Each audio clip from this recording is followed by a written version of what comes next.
producirá sus frutos. Este dolor producirá sus frutos.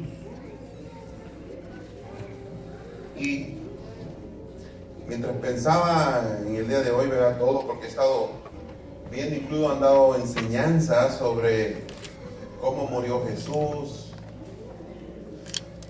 Y todos llegan a la conclusión de lo que pasó, cómo pasó, ¿verdad? Incluso la Biblia nos da luz sobre esto. Los 4 evangelios nos dicen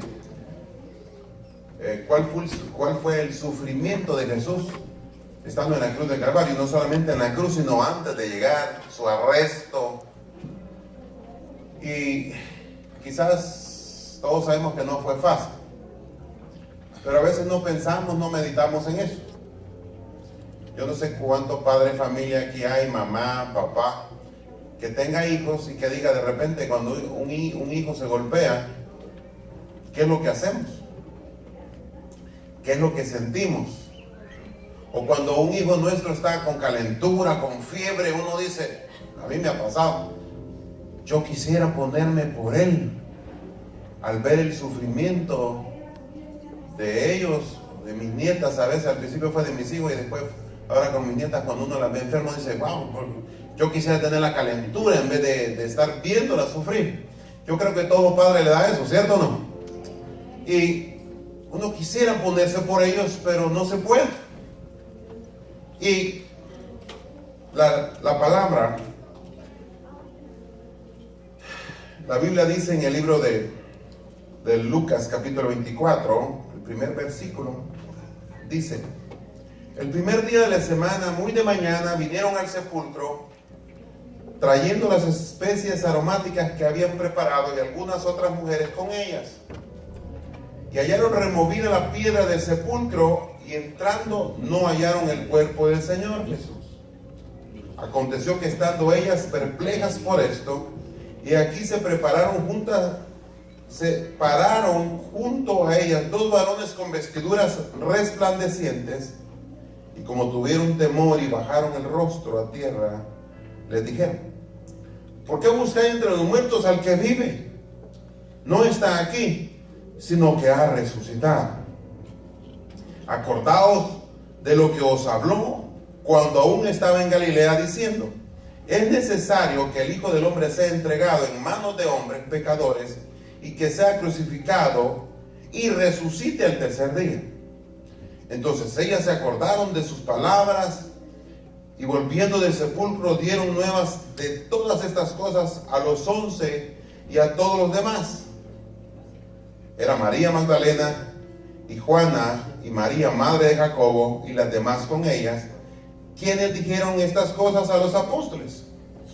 Mas a ellos les parecía locura las palabras de ellas, y no las creían. Pero levantándose Pedro corrió al sepulcro, y cuando miró dentro, vio los lienzos solos, y se fue a casa maravillándose de lo que había sucedido. He aquí 2 de ellos iban el mismo día a una aldea llamada Emaús, que estaba a 70 estadios de Jerusalén, e iban hablando entre sí de todas aquellas cosas que habían acontecido. Sucedió que mientras hablaban y discutían entre sí, Jesús mismo se acercó y caminaban con ellos, mas los ojos de ellos estaban velados para que no le reconociesen. Y les dijo: ¿qué pláticas son estas que tenéis entre vosotros mientras camináis? ¿Y por qué estáis tristes? Respondiendo uno de ellos, que se llamaba Cleofas, le dijo: ¿eres tú el único forastero de Jerusalén que no ha sabido de las cosas que en ella han acontecido en estos días? Entonces él le dijo: ¿qué cosas? Y ellos le dijeron: de Jesús Nazareno, que fue varón profeta, poderoso en obras y en palabras delante de Dios y de todo el pueblo, y cómo le entregaron los principales sacerdotes y nuestros gobernantes a sentencia de muerte, y le crucificaron. Pero nosotros esperamos que él era el que había de redimir a Israel.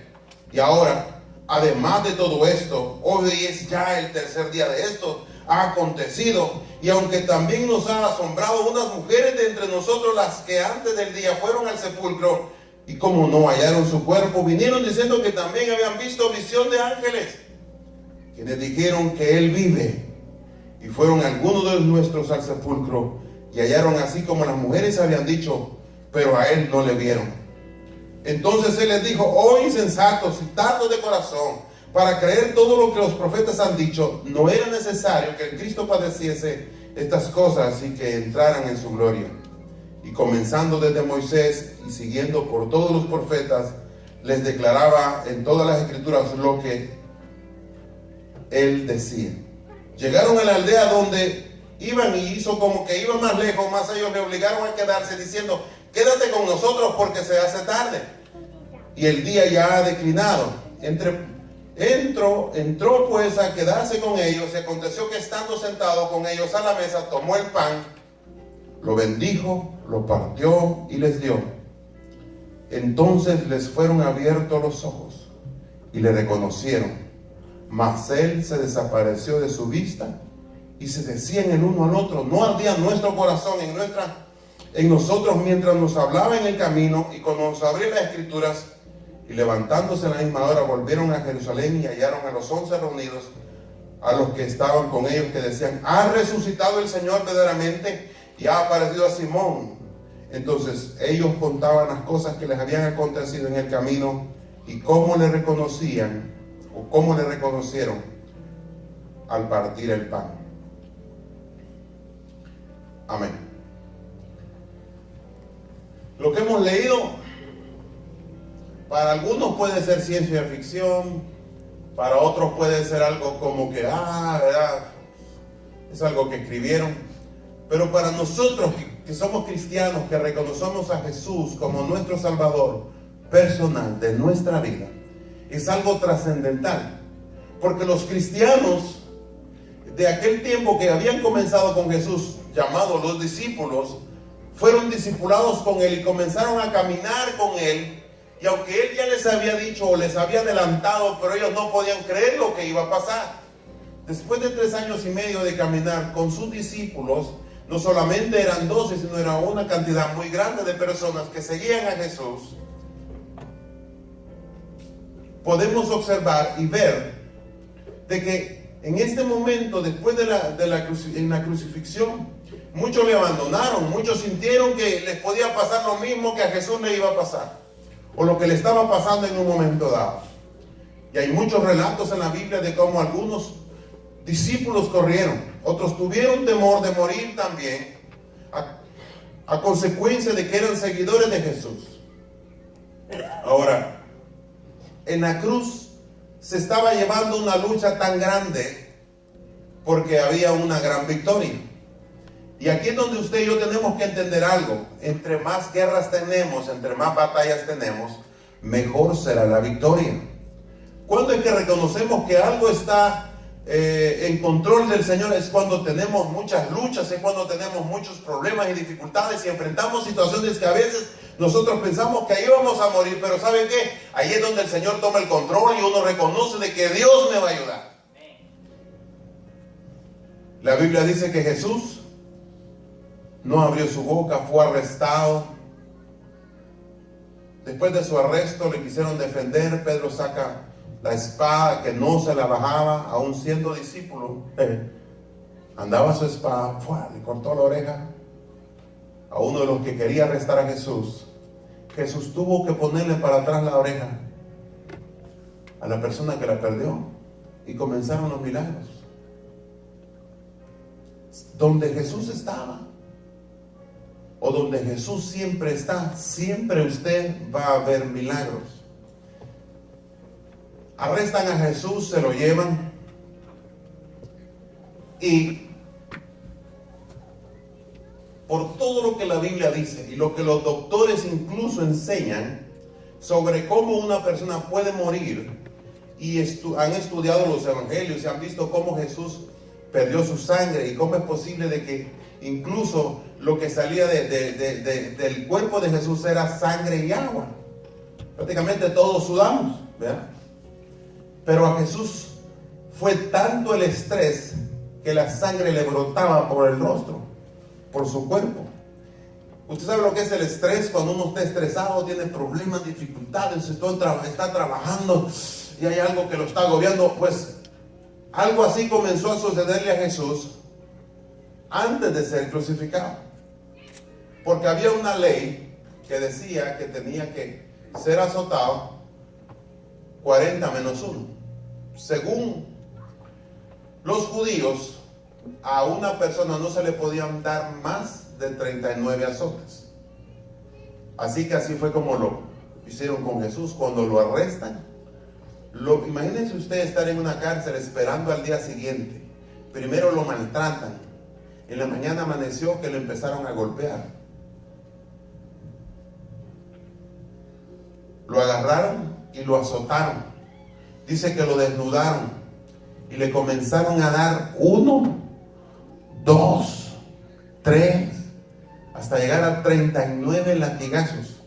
Y esos látigos en aquel tiempo tenían al final unas puntas que tenían unos chuzos que cuando golpeaban algo jalaban la carne. Ahora, el día viernes estaba viendo que alguien estaba explicando cómo Jesús había padecido. Yo no pude seguir oyéndolo porque comencé a llorar. Dije, wow, no es increíble lo que un hombre es capaz de hacer con otra persona. Pero cuando nosotros decimos aquí que Jesús sufrió por todos nosotros, nosotros no entendemos la palabra sufrir. Porque para nosotros sufrir es, no tengo nada que comer. Sufrir para nosotros es que tengo calentura. Sufrir para nosotros es que me duele el pie, me duele la mano, me duele la cabeza, me duele la espalda, me duele la cintura. Y a veces nosotros pensamos que estamos sufriendo. O a veces sufrimos porque, estamos en este país, no tengo papel, estoy sufriendo. ¿Cierto o no? Pero no estamos hablando de ese sufrimiento, estamos hablando de una tortura, como Cristo murió. Y aquí está el detalle que la Biblia dice y declara que Él no abrió su boca, o sea, Él no se defendió. Él pudo haberse defendido, pero no lo hizo, simplemente por amor a usted y a mí. Y a veces no entendemos lo que el Señor hizo en la cruz del Calvario. Pero ¿por qué tenía que morir? No tenía que ir. Alguien dirá. Pero Jesús sabía que había venido destinado a morir en una cruz. ¿Y por qué en una cruz? Bueno, hay una ley. Y esta ley era que todo el que moría en una cruz era maldito. Él murió como un maldito. O sea, la palabra es fuerte. Alguien maldecido, ¿verdad? Eso significa. Ahora, ¿por qué Él murió así? Él dice la Biblia que cuando estaba en la cruz del Calvario, todos los pecados fueron sobre Él. En el momento de más padecer de Él, tuvo tiempo para perdonar a aquellos transgresores. Tuvo tiempo para decirle, mira, cuida de mi familia. Tuvo tiempo para salvar a otros dentro de en ese sufrimiento en el que se encontraba, en esa agonía en la que se encontraba. Tuvo tiempo para salvar a otros más. Porque mientras hay vida, dice la palabra, hay esperanza. La esperanza es Cristo. Mientras nosotros estamos vivos, todavía Cristo está en función para salvar nuestra alma. Por eso, cuando Jesús estaba ahí, todavía alguien que estaba creyendo dijo, acuérdate de mí cuando llegues a tu reino. Y Jesús le dijo, de cierto te digo, hoy mismo estarás conmigo en el paraíso. ¡Wow! Jesús dijo, uno más. ¿Qué quiere decir? Usted se puede imaginar, usted en una gran agonía, usted en el hospital con grandes problemas, me duele esto, me duele aquello, están a punto de operarme. Yo he escuchado testimonios de hombres de Dios y de mujeres de Dios que han estado ahí en un momento que le van a meter al quirófano y todavía están predicando del evangelio al otro que está al otro lado. Pues Jesús tuvo el tiempo todavía para salvar a uno más. Uno más vale la pena, ¿cierto? La Biblia dice que eran 2 ladrones, pero en sí uno se arrepintió. El otro decía, bájame de aquí. Si tú dices ser el que dices ser, ¿por qué no nos bajas y te bajas tú también y nos ayudas? Pero Jesús estaba cumpliendo a lo que había venido. Había venido a salvar a la humanidad. Había venido a salvar a aquellos a cuales en un momento dado quizás ni habíamos nacido. Cientos y cientos de años no habíamos nacido, pero sabía que íbamos a nacer y que alguien iba a necesitar de esa salvación. Hay algo interesante, es que la sangre que Jesús derramó puede ser para juicio o para bendición. Porque usted se recuerda lo que he estado contando en estas últimas semanas sobre los judíos, cuando los dinteles en el marco de esa puerta hablaban, había un testimonio sobre eso. Ahí no dice la Biblia que pasaba el ángel de la muerte y pasaba de largo, Passover. Reconocía el ángel esa sangre y pasaba de largo. Pero para otros esa sangre fue de maldición, porque no la tenían. Todo el que ha conocido de Cristo Jesús, esa sangre tiene poder y tiene autoridad. No fue cualquier cosa lo que se derramó en la cruz del Calvario. Era el Hijo de Dios. Y esa sangre todavía tiene el poder y la autoridad para salvar, para bendecir y para limpiar. La Escritura nos da testimonio de que el día, al tercer día después de que Jesús muere, dice que fue metido en el sepulcro, prestado. Aquí no la llevamos de tipo, no, tengo mi casa, Jesús, todo, hasta el burrito era prestado. ¿Right? Todo fue prestado. Y la tumba era prestada. Es más, Jesús, oiga bien, Jesús, hasta le ayudaron a llevar la cruz. ¿Sabía usted eso? Jalaron a alguien y pedimos, ayúdame. Ahí va otro ayudándole a jalar la cruz. Cuando Jesús llegó, dice que le quitaron, le desprendieron la ropa, la rifaron. El momento más difícil fue cuando comenzaron a introducirle clavos sobre su mano y sobre sus pies. A veces hablamos de dolor. ¿Ah? Usted se puede imaginar que a su hijo o a su hija le hagan semejante barbaridad y usted estar viendo eso y no abrir su boca. Pues dice la Biblia que Dios, el Dios Todopoderoso, dejó por un instante a su hijo de verlo, y Jesús se sintió solo, como usted y yo nos hemos sentido solos muchas veces. Jesús se sintió solo, desamparado ahí en la cruz, desangrándose, muriendo, siendo molido, y cada gota de sangre testificaba de que esa sangre iba a hacer algo. ¿Sabe dónde cayó? En tierra, porque a eso había venido.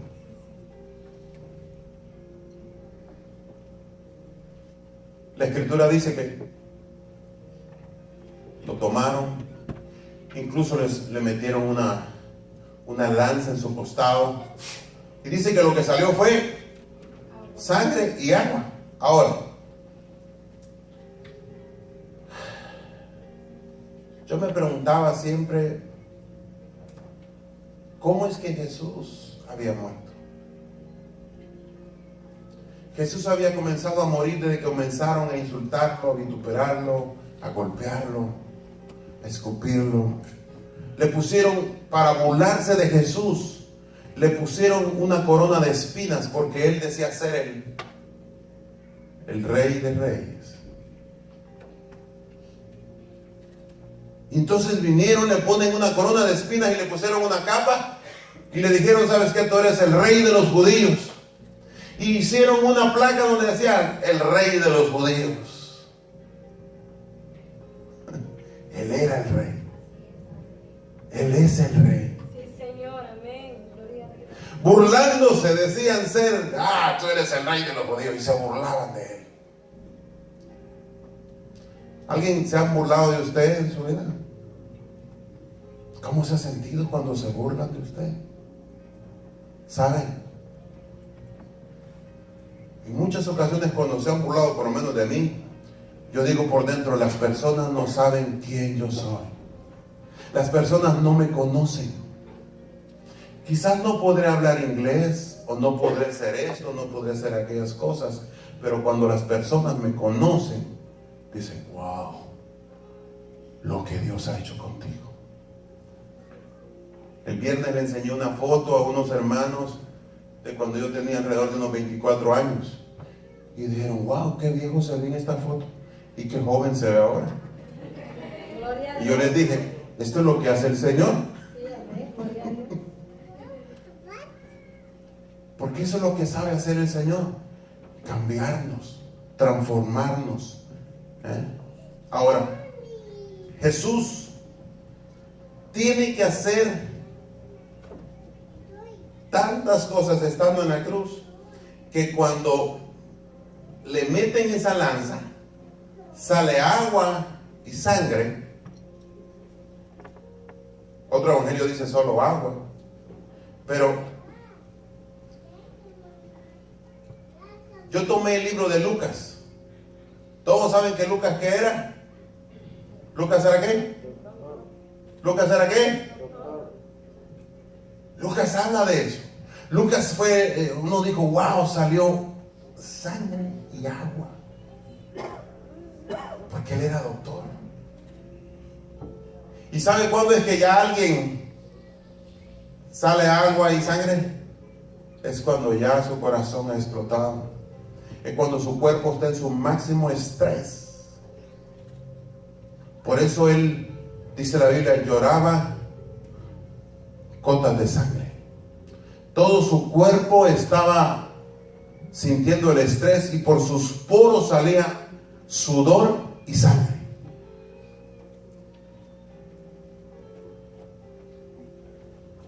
Fue tanta la presión, fue tanta la tensión, fue tanto lo que estaba padeciendo que empezó a salir sangre por todos lados. Ahora, se dan de cuenta que Jesús ha muerto y se cumplió lo que ya habían dicho, que no iba a ser roto ningún hueso. ¿Por qué? Porque a todos los que tenían que crucificarlos, si no habían muerto, lo que hacían era le quebraban las piernas para que murieran más rápido. Pero ya estaba profetizado que no le iban a tocar ningún hueso. Así que Jesús ya había muerto. Cuando lo bajan, lo toman y lo van y lo ponen en la tumba, lo ponen en un manto y es dejado ahí. Pero hubo una ley que dijo, ¿saben qué? Esta gente religiosa que anda detrás de Jesús, puede que los discípulos vengan, dijeron, y quiten la piedra o se lleven el cuerpo. Mejor, ¿saben qué? Dijeron, pónganle una piedra bien pesada y dejen guardias ahí cuidándolo, para que nadie venga y se robe el cuerpo y después digan que ha resucitado. Pero la Biblia o la palabra dice que los que cuidaban ese lugar también habían ángeles. Y la Biblia dice que en el momento que Jesús estaba ahí, al tercer día, la roca fue quitada. Y en ese instante Jesús resucitó. Ahora, yo me imagino los que estaban cuidando, los guardias que estaban ahí, corre, papá, que ahorita esto se puso bueno. Yo no sé cuántas personas ocuparon para poder con esa roca cubrir las tumbas, que antes las hacían en las cuevas donde había mucha piedra, ¿verdad? Y esa era una tumba muy lujosa, era muy de lujo porque era de un rico de aquel tiempo. Ahora, le ponen esa piedra. Jesús, dice la Biblia, cuando resucita, fue movida la piedra para que todo el mundo pudiera entrar y ver y darse de cuenta de que Él había resucitado. Ahora, los primeros que llegaron a la tumba fue María Magdalena. Y ella dijo, no lo pudimos preparar, no nos quedó tiempo. Porque dice la Biblia que ya se acercaba la hora, él muere a las 3 de la tarde más o menos, lo van y lo entierran. Entonces no le quedaron tiempo para, ¿sabes lo que llamaban en aquel tiempo? Embalsamarlos. Lo que hacían era, le ponían, ¿cómo se llaman esas plantas olorosas? especies aromáticas para que el cuerpo no tomara ese mal gusto que siempre agarra cuando uno se muere, un mal olor. Ahora, lo preparaban bien, pero con Jesús no hubo tiempo de esas cosas. Así que dijo María, me voy temprano y preparo a Jesús. Y cuando llega, yo me imagino dos ángeles así, va. Yo me lo imagino, no sé cómo. Yo me imagino a los ángeles moviendo los pies así, va. Tranquilo, y aparecen corriendo estas mujeres. ¿A quién están buscando, va? Dice que cuando lo vieron, ellas bajaron el rostro. Y es lógico, porque una mujer judía respetaba mucho a los hombres. En aquel tiempo las mujeres eran muy discriminadas, ¿verdad? Así que dice que bajaron el rostro y solo escucharon las voces de lo que estaban diciendo. ¿Por qué buscáis al que vive? Dijeron ellos. ¿Por qué lo buscáis? ¿Por qué buscan al muerto si está vivo? Ya no podían creer lo que estaban oyendo. Primero no podían creer que estaban viendo ángeles, porque ellas supieron que eran ángeles. ¿Cómo? No me lo pregunten. Pero ellas supieron que ángeles le estaban hablando. Y es bíblico también, porque uno de los primeros que llevaban un mensaje, los primeros que predicaron, se llamaban ángeles. ¿Se recuerdan cuando Jesús nació? ¿Quiénes creen que dieron las buenas nuevas a los pastores que estaban pastoreando en aquel tiempo? Los ángeles. Ha nacido el rey. Ha nacido el rey. Y ahora los ángeles llevaron un mensaje a estas mujeres. ¿Por qué buscan al que está vivo? ¿Por qué lo buscan? ¿Por qué buscan al muerto que está vivo? Ha resucitado.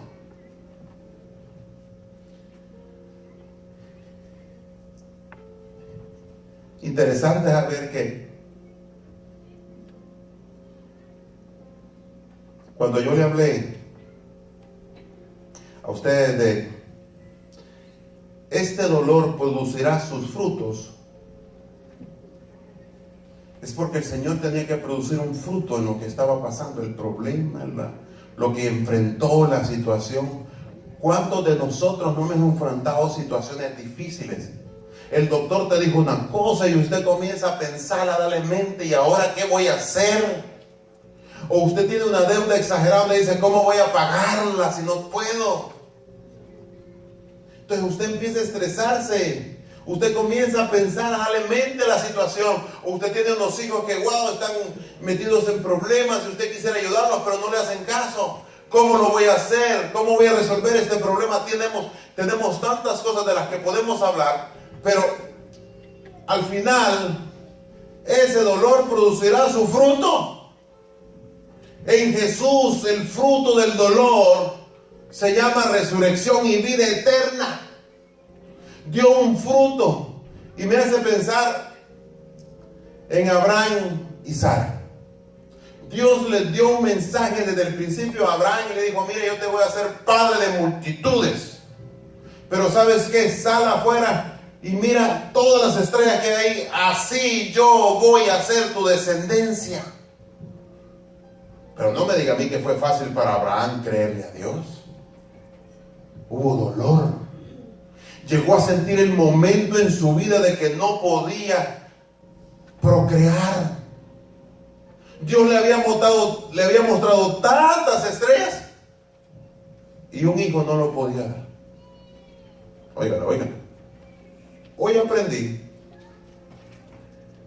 de que cuando Dios te dice a ti, Él te va a mandar la fe bien en alto, te va a mandar bien alto, te va a mandar la fe para que creas en cosas gigantes para producir uno.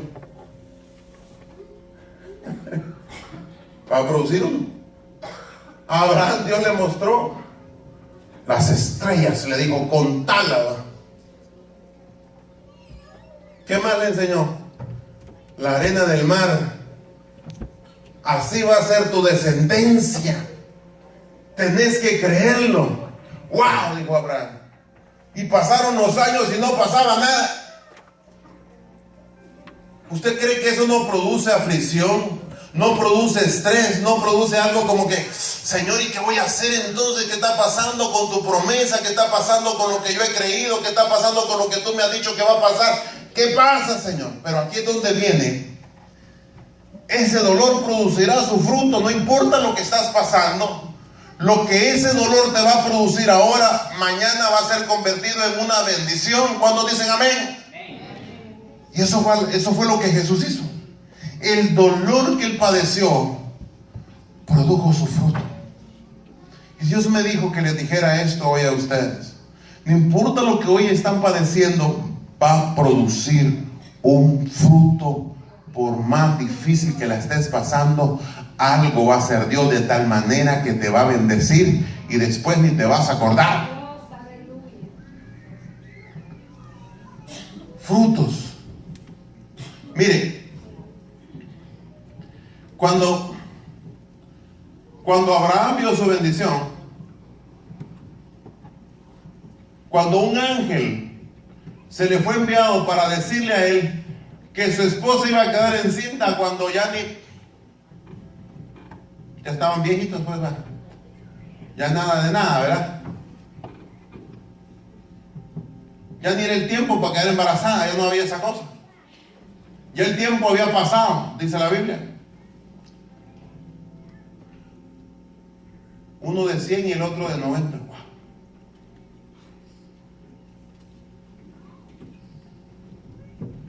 ¿Por qué no seguir confiando en Dios? Que lo que hoy te está produciendo dificultad y problema, al final va a ser una bendición. Que lo que está produciendo el dolor que hoy estás padeciendo, quizás habrá dolor, habrá conflicto, habrá algo ahí, pero sabes que a la final va a producir bendición. ¿Por qué? Porque ese dolor va a producir una bendición. Al final. En el Señor todo parecía que se había perdido, que ya todos los discípulos estaban decepcionados. Si usted se da de cuenta en la Biblia, los discípulos, hermanos, vieron morir a Jesús. Ahora lo ven y comienzan a escuchar que unas mujeres habían venido y habían dicho, ¿sabe qué? Ha resucitado. Y uno de los discípulos dijo, no, yo tengo que verlo. Y Pedro dice que salió corriendo ahí en ese evangelio, dice, y comenzó a correr y llegó corriendo, llega al lugar y wow, se queda emocionado. Y solo ve la manta con la que habían puesto a Jesús. Y se da de cuenta que el cuerpo no está ahí. Y se va de nuevo uno de los discípulos. Y comenzó en el pueblo a decirse que Jesús había resucitado. Por más que habían querido callar algo, no pudieron. Porque las mensajeras eran mujeres. Llegaron a decir, nos han dicho que Jesús ha resucitado. Y se comenzaron a recordar de lo que se les había enseñado.